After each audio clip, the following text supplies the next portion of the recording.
Am I the asshole for honking at this bicycler and making him drop his phone?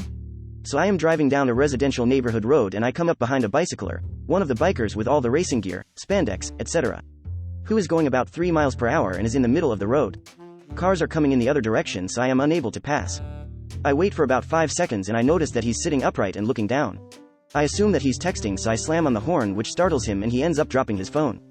By this time, the oncoming cars had "Am I the asshole for honking at a bicycler?" so I go around him and he gives the middle finger. My girlfriend was a bit annoyed with my decision, so I wanted to check with you all.